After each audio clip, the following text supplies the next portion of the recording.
Ada 3 nih. Yang satu. Lu gimana sih? Industri BPR. Jadi semuanya itu memang ada jobnya sesuai dengan tugasnya sehingga mereka punya rasa bertanggung jawab yang tinggi gitu ya. Dan ini kan sangat membantu ya kalau kita pernah menerima award. Nah itu nilai jual kita akan naik. Pasti kita harus kerjasama dengan tim kita. Ya, bagaimana kita menyosor pasar. Ini yang terus kita selalu konsolidasikan dengan tim agar kita boleh berjuang bersama-sama untuk mendapatkan portofolio kredit untuk pertumbuhan ini. Oke, luar biasa.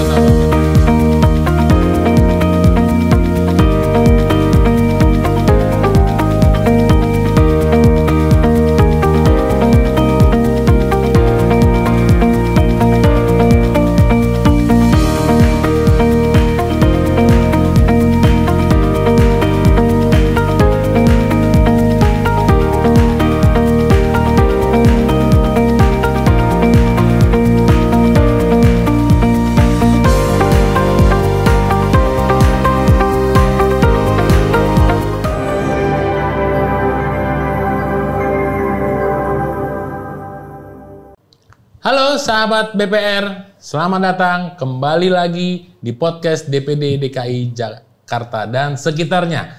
Pada saat ini kami ketemu lagi dengan jagoan-jagoan BPR dan BPRS, tapi perwakilan dari Komisariat Ciledug. Nah, Komisariat Ciledug ini ada banyak. Ada berapa nih Komisariat Ciledug nih? Kalau anggotanya 14 orang. 14 orang. 14 BPR ya. Tentu 14 BPR diwakili oleh 14 orang kan gitu ya. Iya. Ya. Nah, yang datang ini hanya 2 saat ini. Ya. Yang mendapatkan Infobank Award. Ya, siapakah dia? Mari kita perkenalkan kedua orang ini. Pertama, Bapak Riston. Selamat datang Pak Riston. Apa kabar? Kabar baik, Pak. Kabar baik ya, luar biasa ya. Iya. Oke. Langsung aja Pak Riston bisa perkenalkan kepada sahabat BPR nama BPR-nya, kemudian dapat award-nya aset yang keberapa Pak? Silakan Pak. Baik, terima kasih Pak Henry. Saya dengan Riston Simbolon dari BPR Marensa Bank dan ini yang dapat yang ketiga atau yang keempat ini. Oh gitu ya, lupa ya Pak ya, saking banyak ya. Jadi cukup senang bisa diundang di sini untuk berbincang-bincang dengan Pak Henry. Ya, oke. Yang asetnya Pak, yang keberapa Pak? Aset di ini bawah 50, di bawah 100. Di bawah 100 ya. Di atas 50? Di atas 50. Di atas 50 sampai dengan di bawah 100 Di bawah gitu 100. ya. Ya, luar biasa ya ini sahabat BPR ya. Ketemu sama bermacam-macam aset. Ada yang kemarin-kemarin ada yang 1 triliun, ada yang di bawah 500 miliar. Sekarang kita ketemu yang 50 sampai di bawah 100 miliar. Dengan Pak Riston Simbolon tadi ya. Nah, tentu ada yang sebelah kanan saya nih. Nah, nggak aci dong ya kalau misalnya kiri saya kenalin, yang kanan nggak. Apa nggak perlu aja ya? Ya. Ayo bro, selamat pagi, selamat datang. Apa kabar? Jauh-jauh dari Bali ke sini ya? Kenalin langsung namanya apa? Oh iya, terima kasih Pak Henry selaku Ketua Perbarindo DKI. Dan sekitarnya, perkenalkan nama saya Ketut Aksana. Mungkin kalau udah tahu lah, kalau Ketut pasti dari Bali. Ya, dari Bali. Ya, dari Bali. Nah, sedikit ini kita sangat senang ya diundang dalam podcast ini. Sedikit tentang BPR kita. Ini award yang ke-9 kali kita sudah terima award. Sedangkan yang Golden Award-nya itu sudah 2 kali kita terima. Untuk aset sama dengan Pak Riston tadi ya, di aset di bawah 100, di atas 50 miliar. Itu dulu Pak Ketua. Oke, terima kasih banyak nih Pak Ketut nih ya. Jadi kita kali ini kedatangan orang-orang jauh ya. Langsung dari Medan, ada yang perwakilan dari Medan, ada yang perwakilan dari Bali. Dari Bali. Ya, tapi BPR-nya di Ciledug. Nah, pimpinannya yang dari sana gitu ya. Jadi langsung aja ya Pak ya. Panggilnya apa nih? Mau bro? Apa Dek, apa Mas? Bro, mungkin kalau boleh. Mas ya, Bro ya. Bro boleh. Bro aja ya. Iya. Bro, jadi mau nanya nih, strategi yang diterapkan itu untuk mendapatkan Infobank Award itu yang keempat atau yang kelima ini apa sih, Bro? Bisa dijelaskan kepada sahabat BPR? Prosesnya sebetulnya panjang ya, Ya. sahabat BPR. Namun yang pasti kita kan sudah ada toolsnya tuh. Ya. Yang pasti kan Kamel itu atau TKS. Ya, Kita cukup hanya menjaga di situ, dapat tuh Pak. Oh gitu? Iya. Sederhana banget ya, Pak. Simpel ya? Simpel sekali. Oke. Tapi di proses ini kan panjang ya Pak. Tapi yang bisa saya simpulkan pada kesempatan ini adalah yang pasti kita harus bertumbuh Pak ya. Betul. Nggak bisa kita tahun sebelumnya dan tahun ini sama. Jadi kalau yang saya lihat ini kan kita kebetulan berturut-turut ini Pak. Jadi harus bertumbuh. Dan memang kita mendapatkan itu untuk tahun 2022 cukup layan pertumbuhan kita. Oh.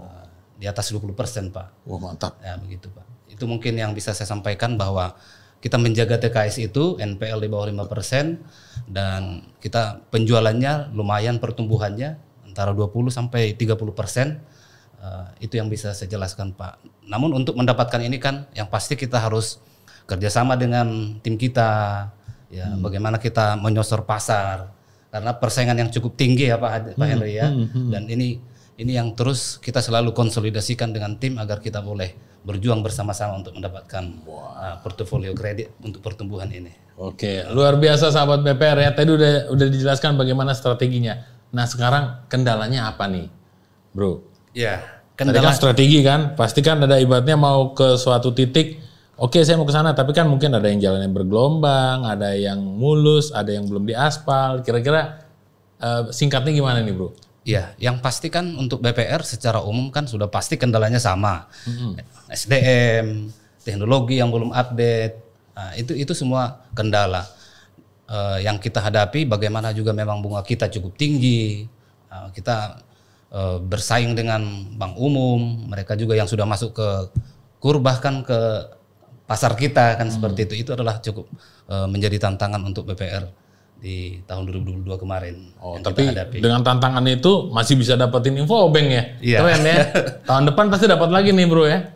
Puji Tuhan. Mudah-mudahan bisa dapat ya. Amin. Thank you Bro. Ya, lanjut ini ke Bapak siapa namanya tadi? Pak Ketut kan? Pak Ketut. Ya, dari Bali ya? Iya, ya, dari Bali nih. Pak Ketut ini dalam kepemimpinannya, dalam Bapak sebagai direktur utama memimpin itu apa tiap hari pulang pergi dari Bali ke Ciledug gitu Pak? Oh enggak gitu ya? Pulang ke rumah. Oh pulang ke rumah ya, rumahnya bukan Bali. Jadi dalam kepemimpinannya gimana nih Pak Ketut nih?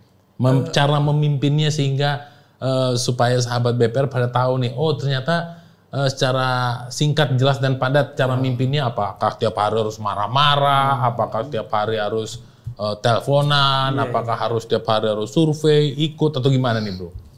Kalau di kami sih karena kita kan manajemen terbuka ya, artinya semua kita yang ada termasuk informasi dan segala macam ya kita buka artinya ke karyawan sehingga kita berikan kepercayaan sepenuhnya kepada mereka ya sesuai dengan jenjang jabatan dan karir mereka sehingga jadinya mereka ya kerja sesuai dengan job mereka.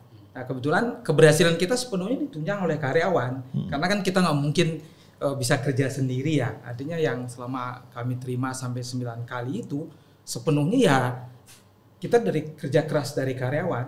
Nah, sehingga kita memang berterima kasih sekali artinya dengan tim yang sedemikian solid ya itulah yang menunjang kita sehingga kita tidak bisa abaikanlah peran mereka. Nah, sehingga kita memang kadang-kadang kita adakan hal-hal yang biar mereka menjaga semangat mereka. Mungkin kita ada pernah studi banding keluar kota, misalnya ke Bali kita ajak, ke Jogja kita ajak, semua kita ajak, termasuk OB ya kita ikutkan juga. Bohong. Nah, sehingga ini biar menarik gitu loh. Bohong. Saya nggak diajak masalahnya. Katanya semuanya diajak katanya. Kalau ini kita nggak kuat bayarnya. Oh, jadi gitu ya? Iya. Jadi kebersamaan ya? Iya. Jadi semuanya itu memang ada jobnya sesuai dengan tugasnya sehingga mereka punya rasa bertanggung jawab yang tinggi gitu ya. Tanggung jawab, ya. Gitu. Termasuk Bapak? Oke, jelas dong. Oh jelas ya. Tadi katanya semua karyawan. Bapak emang karyawan? Termasuk direksinya. Oh termasuk direksi. Karena kita kan ada nilai-nilai perusahaan juga yang harus kita tanamkan ke mereka. Karena tidak terlepas dari keberhasilan itu adalah fungsi pimpinannya kan gitu ya Pak ya. Iya. Gitu ya. Oke. Terus tadi kan udah ceritain gimana cara memimpinnya, ya Bro ya. Terus gimana ada pesan atau motivasi yang ingin disampaikan nggak sama teman-teman khususnya di Ciledug nih? Ya, bagi teman-teman Ciledug yang nonton podcast ini atau misalnya bagi sahabat BPR ya atau yang daerah Ciledug ya pingin lebih tahu lagi, lebih kenal lagi, bener nggak sih? Emang iya BPR-nya Pak Ketut yang dipimpin Pak Ketut ini dapatkan award. Nah, bisa langsung datang. Ya kan gitu. Iya. Di daerah Ciledug. Tepatnya di mana lokasinya, Pak? Kalau kami kebetulan di Ciledug di daerah pertokoan Ciledug Mas, Blok E nomor 1 Ciledug, Kota Tangerang. Nah, mungkin kalau orang ke Ciledug pasti tahulah. Oh, pasti tahu, terkenal lah. Iya. Kalau ke Bali terkenal juga. Di Bali ya Ketutnya yang terkenal. Nah, tadi motivasinya apa nih, Nah, Bro? kalau kita sih Buat berharap teman-teman. untuk teman-teman ya artinya tadi kan teman Pak Riston juga Riston juga menyampaikan bahwa kuncinya kan menjaga Kamel itu. Sepanjang Kamel itu bisa dijaga, award ini pasti akan kita terima. Dan ini kan sangat membantu ya kalau kita pernah menerima award. Nah, itu nilai jual kita akan naik.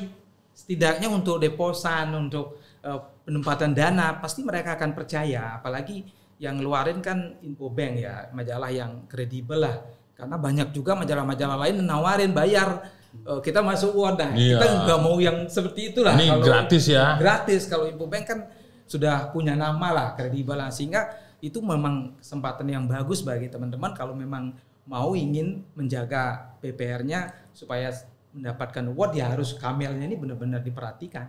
Itu aja sih sebenarnya itu bagi teman-teman. Iya. Mungkin teman-teman ngerti Kamel nih, tapi kalau pecinta BPR ya kan sahabat BPR mungkin nggak tahu nih Kamel itu apa. Kamel jangan-jangan onta lagi, Pak.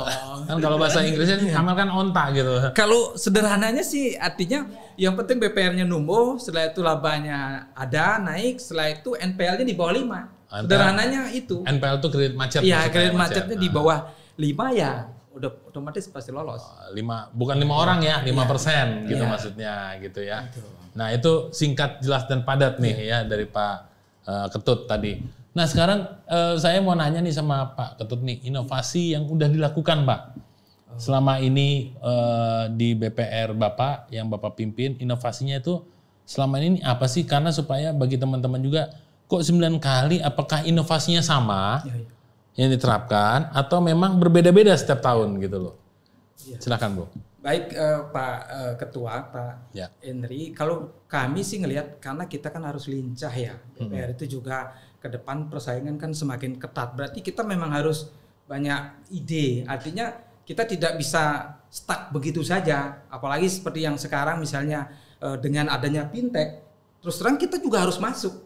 Nah, ini juga tahun 2022 ini kita juga dibantu oleh fintech. Nah, kalau tidak masuk fintech agak susah.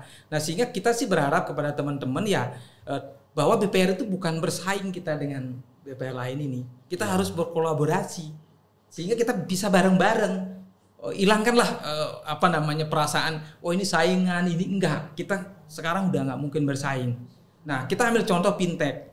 Terus terang kalau ini tidak ada fintech, apalagi BPR, kita tahu teknologinya masih kurang dan sebagainya, kita tidak akan bisa menerima nasabah. Terus terang kayak kami sekarang nasabah ada dari Aceh, ada dari Papua, ada dari Kalimantan, dari Medan, dari kampungnya Pak Henry juga yang deposito. Di kampung kita, Pak. Ya, itu karena kerja sama fintech ya, Pak? Iya, karena fintech ini menyambungkan. Makanya kami ya sedikit merasa wah kita sekarang udah mulai masuk, apalagi Perbarindo ngadain podcast begini kan sudah langkah lompatan yang luar biasa buat kita, buat BPR yang dulunya kayaknya nggak mungkin gitu loh. Artinya nasabah tidak ketemu kok bisa deposito. Untuk ukuran BPR yang di bawah 100 di kelas kami, kalau mungkin BPR yang di atas 1T ya udah nggak masalah ya, nggak usah ngomong teknologi lagi. Tapi di kami ya salah satunya kolaborasi. Nah, itulah inovasi yang mungkin bagi teman-teman bisa dikerjasamakan, apalagi Perbarindo kan gencar sekali untuk mendorong ke arah ke sana. Nah, ini kan satu pemikiran yang bagus yang sudah dilakukan oleh Pak Ketua. Saya kira itu, Pak. Thank you, Bro. Ya. Makasih. Nah, sekarang nih Ariston nih. Tadi kan ngomongin, Bro Ketut kan ngomongin kolaborasi. Nah, bagaimana kolaborasi yang akan dilakukan nih, Bro? Kalau menurut Bro Ariston gimana? Kolaborasinya nih kayak mana nih biar teman-teman di Ciledug, minimal di Ciledug dan BPR, teman-teman BPR lain sama buat masyarakat. Silakan, Bro.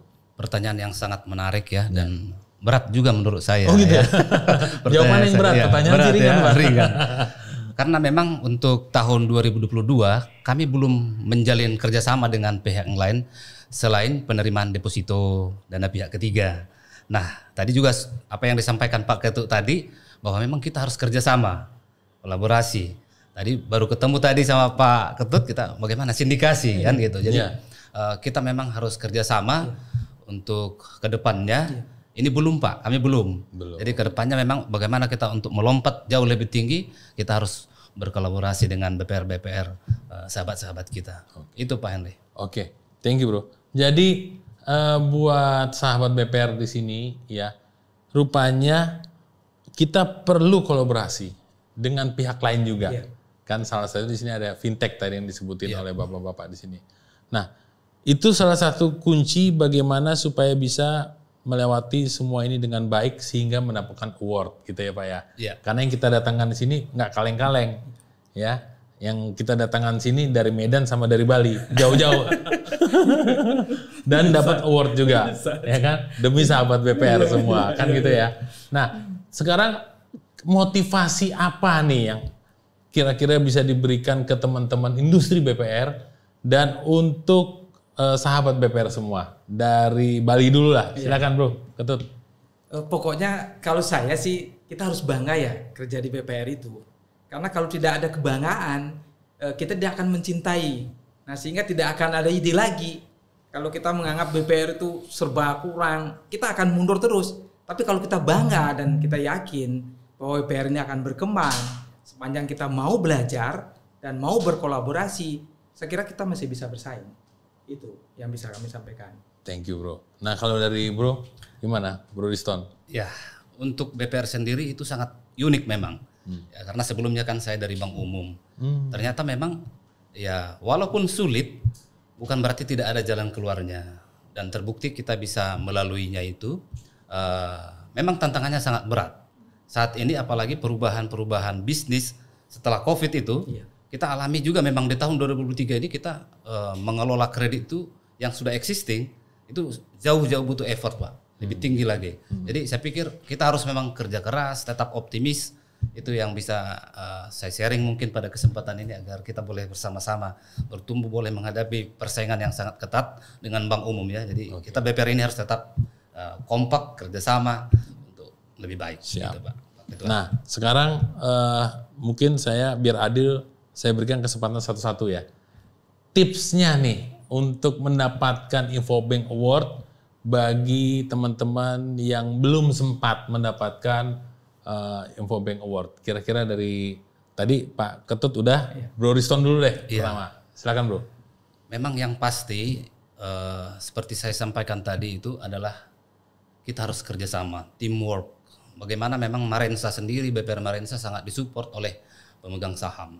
Tanpa support dari pemegang saham kita sulit juga bergerak. Jadi dengan adanya tim atau support dari pemegang saham, kita bisa bekerja dengan enak dan kita bisa delegasikan ke tim kita kerjasama yang baik dan kita juga harus terus aktualisasi ya tentang pasar-pasar apa yang kita harus garap saat ini agar kita tidak ketinggalan gitu Pak. Jadi kita harus kerjasama yang kuat, solid dengan pimpinan kita, pemilik BPR. Itu mungkin Pak. Oke. Itu tipsnya. Tipsnya ya. Nah sekarang ini pesan yang ingin disampaikan kepada industri BPR di wilayah Ciledug, terutama bagi yang menonton podcast kami ini di industri BPR dan bagi sahabat BPR. Ada 3 nih message-nya nih, Bro. Biar lo bingung, ya nggak? Bingung juga.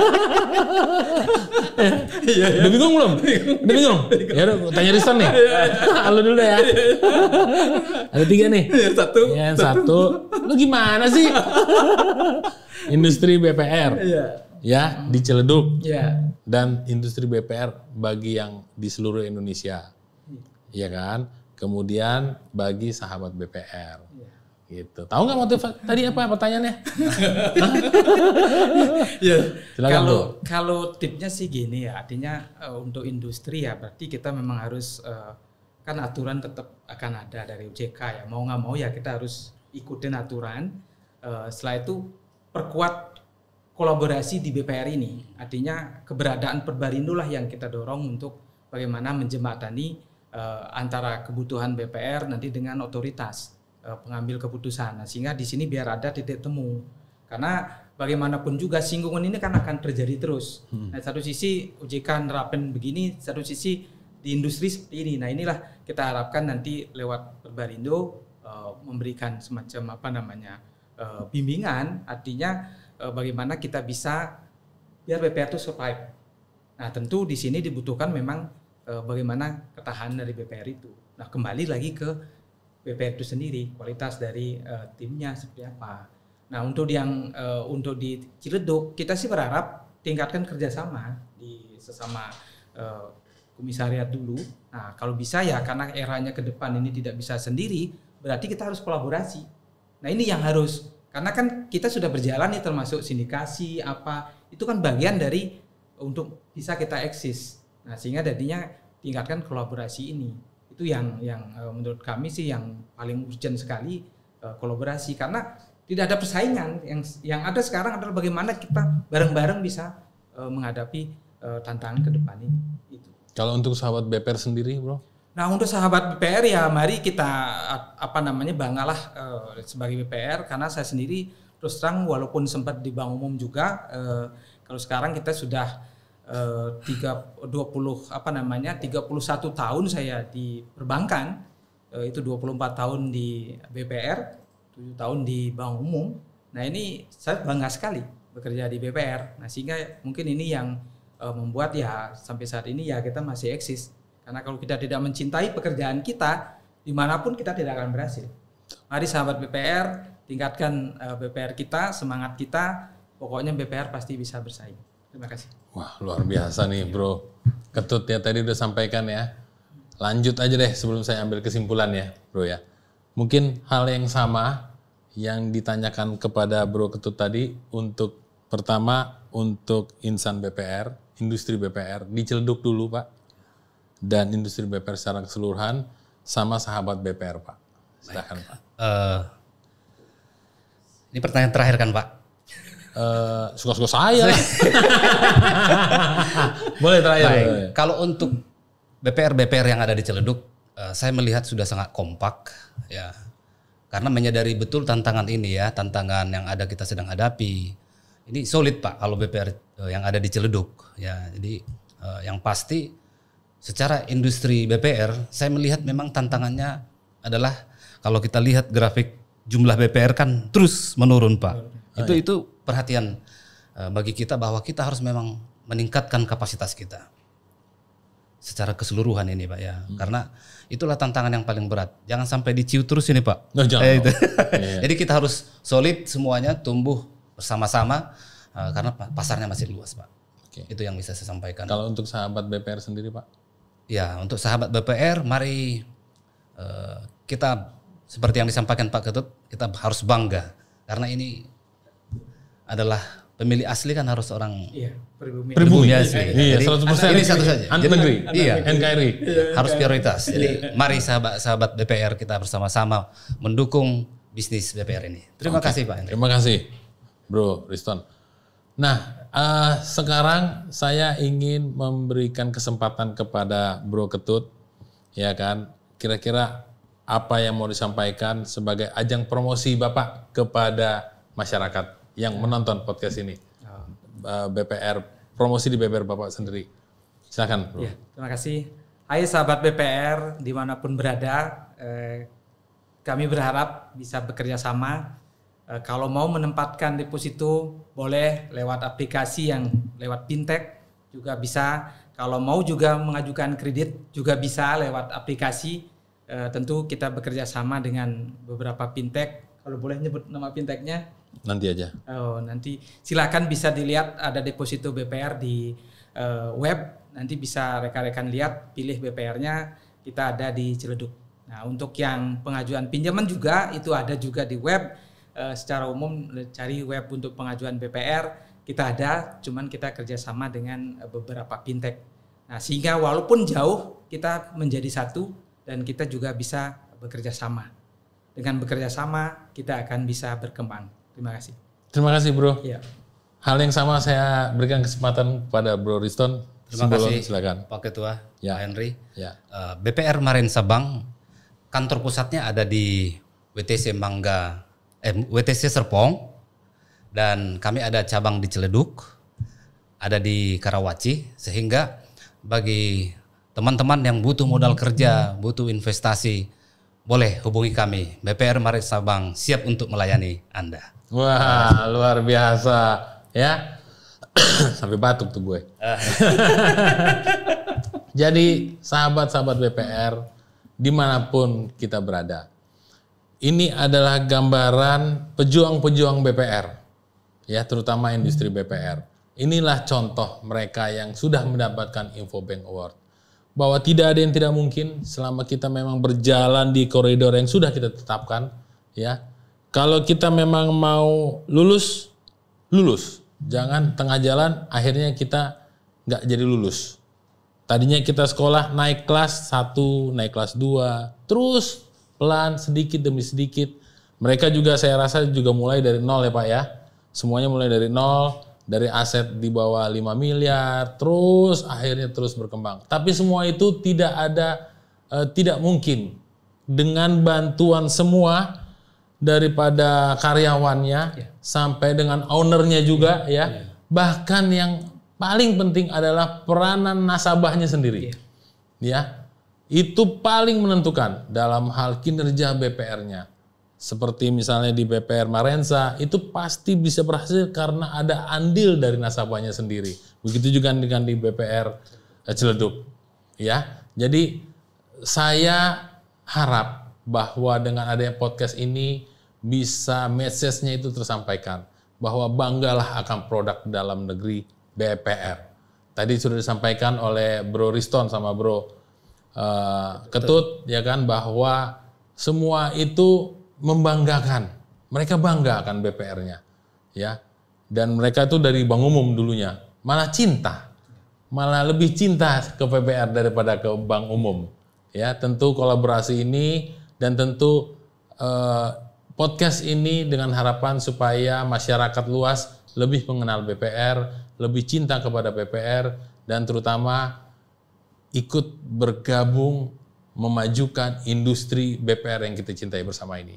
Terima kasih Bro Ketut, terima kasih Bro Riston atas waktu dan sharingnya luar biasa. Semoga tahun depan Bro Riston sama Bro Ketut bisa mendapat award lagi. Amin. Sehingga bisa diundang ke podcast ini lagi.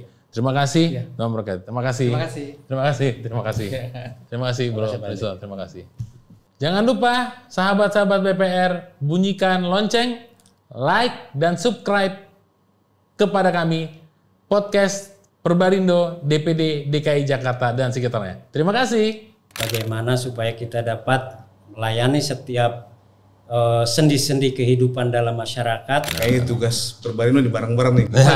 Pasti. Barengan ya. Ya. Kolaborasi apa yang telah dilakukan atau yang akan dilakukan Pak?